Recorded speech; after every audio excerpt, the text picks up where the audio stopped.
Hello students, good morning all of you. हमारे आज के इस वीडियो में पूरा पाठ्य पुस्तक के अंतर्गत बाल महाभारत कथा का अध्ययन हम करेंगे। इसके पहले के वीडियो में मैंने आपको जो है बाल महाभारत कथा के अंतर्गत चैप्टर नंबर 1 से लेकर चैप्टर नंबर 5 तक के प्रश्न अभ्यास और उसके बारे में थोड़ी बहुत जानकारी आपको दी थी। आज के इस वीडियो में हम जो है चैप्टर नंबर 6 से लेकर चैप्टर नंबर 10 तक का जो है मैं आपको जानकारी दूंगा और उसकी थोड़ी थोड़ी जानकारी आपके साथ मैं शेयर करूंगा। उसके बाद आपको जो है इसके चैप्टर नंबर 6 से लेकर चैप्टर नंबर 10 तक के प्रश्न अभ्यास भी मैं आपको व्हाट्सएप के माध्यम से शेयर कर दूंगा। आई होप आपने जो है पहले के चैप्टर का जो है प्रश्न अभ्यास अपनी कॉपी में नोट कर लिए होंगे। अब आगे का जो प्रश्न अभ्यास है आप अपनी कॉपी में नोट करके इसको सबमिट करेंगे, ठीक है। तो आइए बढ़ते हैं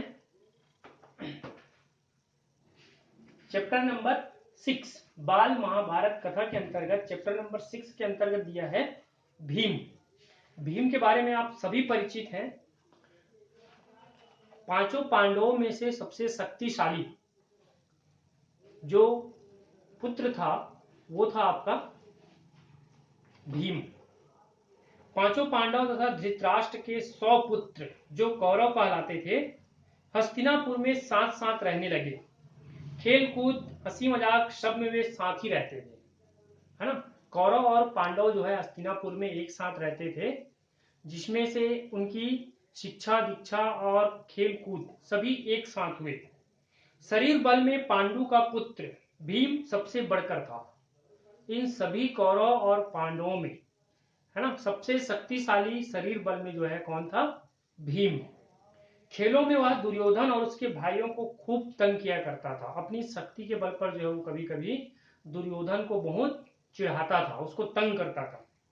यद्यपि भीम मन में किसी से बैर नहीं रखता था, फिर भी दुर्योधन तथा उसके भाइयों के मन में भीम के प्रति द्वेष भाव बढ़ने लगा। भीम के मन में जो है किसी भी, चाहे वो कौरव की बात हो चाहे पांडव की बात हो, किसी के प्रति भी जो है द्वेष भाव उसके मन में नहीं थी। लेकिन उल्टे कौरव, जिसमें प्रमुख थे आपके दुर्योधन और उसके भाई जो है वो जो है भीम के प्रति काफी द्वेष भाव रखते थे।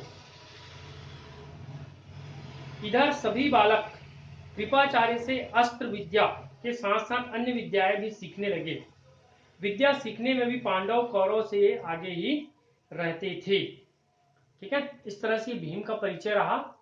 और इसके बाद आगे के चैप्टर में जो दिया है वो है आपका कर्ण।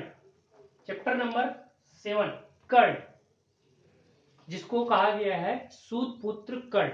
ये भी जो है इसकी कथा पे अगर आप आगे बढ़ेंगे तो आपको पता चलेगा कि कर्ण जो है पांडवों का सबसे ज्येष्ठ पुत्र था, सॉरी भाई था उसका, है ना, ज्येष्ठ भाई था वो, है ना। द्रौपदी का जो है पुत्र था वो, सॉरी कुंती का, द्रौपदी बोलता हूं, कुंती का पुत्र था वो। तो पांडवों ने पहले कृपाचार्य से और बाद में द्रोणाचार्य से अस्त्र शस्त्र की शिक्षा पाई। उनको जब विद्या में काफी निपुणता प्राप्त हो गई तो एक समारोह किया गया, ठीक है। पांचों पांडव और कौरव जो है सभी जो है द्रोणाचार्य से अस्त्र और शस्त्र की शिक्षा प्राप्त करने के बाद सभी जो है निपुण हो गए। तब एक समारोह किया गया जिसमें सबने अपने कौशल का प्रदर्शन किया। सारे नगरवासी समारोह को देखने आए थे। हर एक राजकुमार यही चाहता था कि वे वही जो है सबसे बढ़कर निकले। प्रतिस्पर्धा बड़े जोर की थी, परंतु तीर चलाने में पांडु पुत्र अर्जुन का कोई सानी ना था।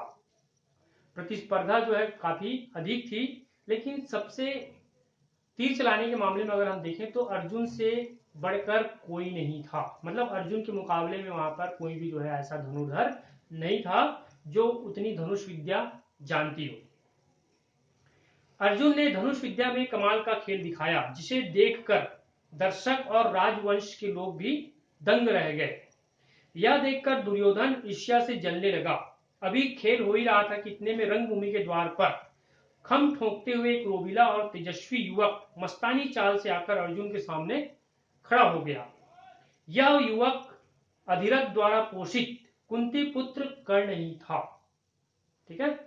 जब कुंती ने अपने पुत्र इस कर्ण को जो है नदी में बहा दिया था, तब उस पुत्र को जो है बहते हुए कर्ण को जो है अधिरथ नामक एक सारथी जो है क्या किया था, उसको पाल पोस कर बड़ा किया था। रंगभूमि में आते ही उसने अर्जुन को ललकारा।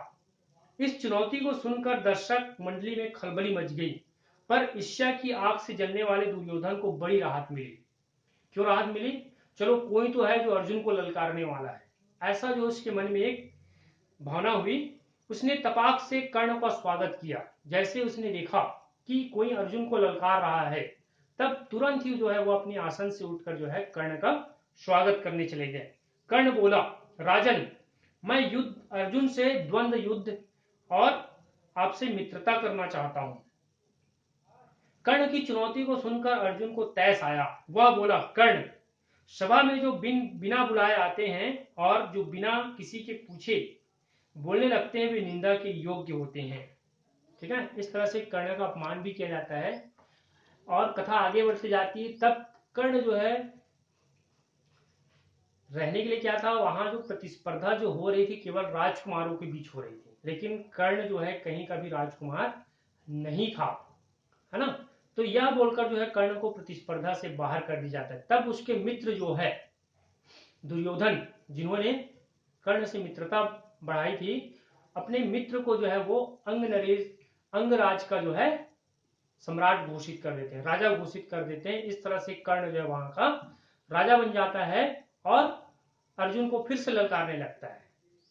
तब वहां पर जितने भी जो कुल गुरु थे, उसके गुरु थे, अस्त्र शस्त्र की विद्या देने वाले गुरु भीष्म पितामह थे, ऐसे कई लोगों ने जो है उसकी चुनौती को जो है ये कहते मना कर दिया कि आप एक शूद्र पुत्र हो, आप एक राजवंश के कुल पुत्र नहीं हो।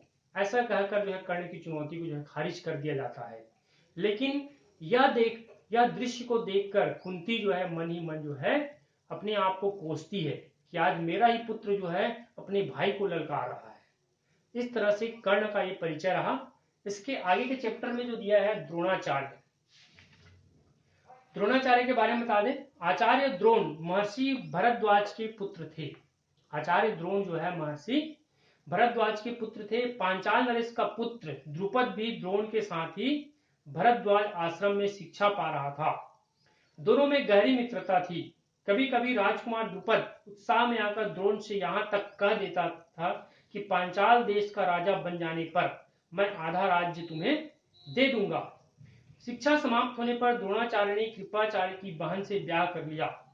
उससे उनके एक पुत्र हुआ जिनका नाम उन्होंने अश्वत्थामा रखा। द्रोण बड़े गरीब थे। वह चाहते थे कि धन प्राप्त किया जाए और अपनी पत्नी व पुत्र के साथ सुख से रहा जाए। उन्हें खबर लगी कि परशुराम अपनी सारी संपत्ति गरीब ब्राह्मणों को बांट रहे हैं, तो भागे भागे उनके पास गए। लेकिन उनके पहुंचने तक परशुराम अपनी सारी संपत्ति वितरित कर चुके थे और वन गमन की तैयारी कर रहे थे। द्रोण को देखकर वह बोले, ब्राह्मण श्रेष्ठ, आपका स्वागत है, पर मेरे पास जो कुछ था वह मैं बांट चुका हूं। अब यह मेरा शरीर और धनुर्विद्या ही है। बताइए मैं आपके लिए क्या करूं। तब द्रोण ने उनसे सारे अस्त्रों के प्रयोग तथा रहस्य सिखाने की प्रार्थना की।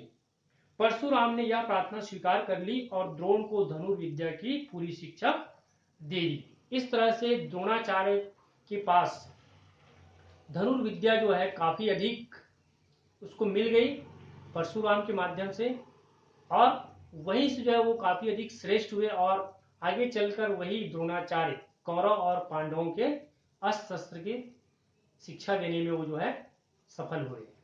इस तरह से द्रोणाचार्य का परिचय रहा। अब आगे के चैप्टर में देखते हैं लाख का घर।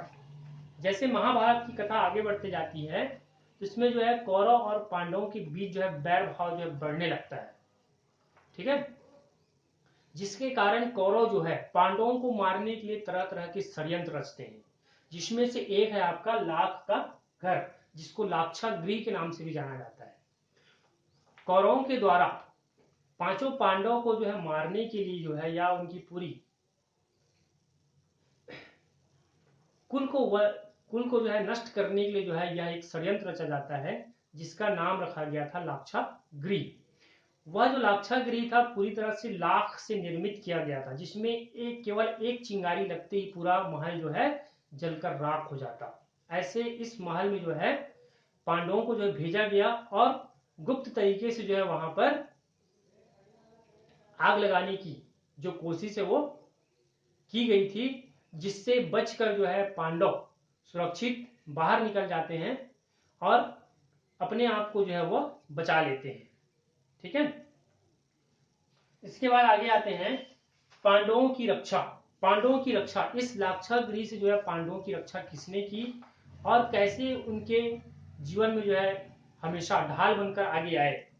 पांचों पांडव माता कुंती के साथ वारणावत के लिए चल पड़े। दुर्योधन के षड्यंत्र और उससे बचने का उपाय जो है विदुर ने युधिष्ठिर को इस तरह गुड़ भाषा में सिखा दिया था कि जिससे दूसरे लोग समझ ना सके। उस लाक्षागृह से बचने के लिए विदुर ने जो है युधिष्ठिर को एक ऐसा गुप्त मंत्र दिया था जिसकी भाषा जो है कोई समझ नहीं सकता था। शायद आपने सीरियल में देखा भी होगा कि लाक्षागृह जब प्रवेश करते हैं पांडव, तो वहां से वे कैसे जो है गुप्त द्वार बनाते हैं, सुरंग, जमीन को जो है खोद कर जो है सुरंग निकालते हैं और वह सुरंग जो है इतनी लंबी होती है कि महल से काफी दूर वह सुरंग का रास्ता जो है खुलता है ना। तो आगे देखिए, वारणाव्रत के रहे वारणाव्रत के लोगों ने पांडवों का ठाठ से स्वागत किया। जब तक लाख का भवन बनकर तैयार हुआ, पांडव दूसरे घरों में रहते रहे जहां पुरोचन ने पहले से उनके ठहरने का प्रबंध कर रखा था। लाख का भवन बनकर तैयार हो गया तो पुरोचन उन्हें उसमें ले गया। भवन में प्रवेश करते ही युधिष्ठिर ने उसे खूब ध्यान से देखा। युधिष्ठिर ने भीम को भी भेद बता दिया था, पर साथ ही उसे सावधान करते हुए कहा, यद्यपि यह साफ मालूम हो गया है कि यह स्थान खतरनाक है, फिर भी हमें विचलित नहीं होना चाहिए। पुरोचन को इस बात का जरा भी पता न लगे कि उसके षड्यंत्र का भेद हम पर खुल चुका है। मौका पाकर हमें यहां से निकल भागना होगा। युधिष्ठिर की इस सलाह को भीमसेन सहित सब भाइयों तथा कुंती ने मान लिया। वे उसी लाख के भवन में रहने लगे। इतने में विदुर का भेजा हुआ एक सुरंग बनाने वाला कारीगर वारणावत नगर में आ पहुंचा। वह एक दिन पांडवों को अकेले में पाकर उनसे मिला। इसके बाद उस कारीगर ने महल में गुप्त रूप से कुछ दिनों में ही एक लंबी सुरंग बना दी। इस रास्ते से पांडव महल के अंदर से नीचे ही नीचे सुरक्षित बाहर निकल सकते थे। यह काम इतने गुप्त रूप से और इस खूबी से हुआ कि पुरोचन को अंत तक इस बात की खबर न होने पाई। पुरोचन ने लाख के भवन के द्वार पर ही अपने रहने के लिए स्थान बनवा लिया था। इस कारण पांडवों को भी सारी रात हथियार लेकर चौकन्ने रहना पड़ता था। पुरोचन जो है उस लाक्षागृह के सामने जो है हमेशा चौकीदारी करता रहता था कि कहीं पांडव जो है बाहर तो ना निकल पाए, है ना। तो इस तरह से कौरवों के द्वारा सोची समझी साजिश के तहत जो है पांडवों को मारने के लिए लाक्षागृह बनाया गया था, जिसमें इस षड्यंत्र की जानकारी जो है विदुर को मिल गई और विदुर के द्वारा जो है पांचों पांडव और उसकी माता कुंती को जो है सुरक्षित सुरंग के माध्यम से बाहर निकाला गया। तो ये था आपका पांडवों की रक्षा। इस तरह से आज की इस वीडियो में हमने जो है चैप्टर नंबर 6 से लेकर चैप्टर नंबर 10 तक का जो है सारांश मैंने आपको बताया, जिसमें भीम, कर्ण, द्रोणाचार्य, लाख का घर और पांडवों की रक्षा, है ना। ये 5 चैप्टर हमने अध्ययन किए और इसके पांचों चैप्टर के मैं जो है चैप्टर वाइज आपको प्रश्न अभ्यास भी मैं आपको सेंड कर दूंगा। आप अपनी कॉपी में जो है इसके प्रश्न अभ्यास लिखकर सबमिट करेंगे। आज की वीडियो में इतना ही, ठीक है।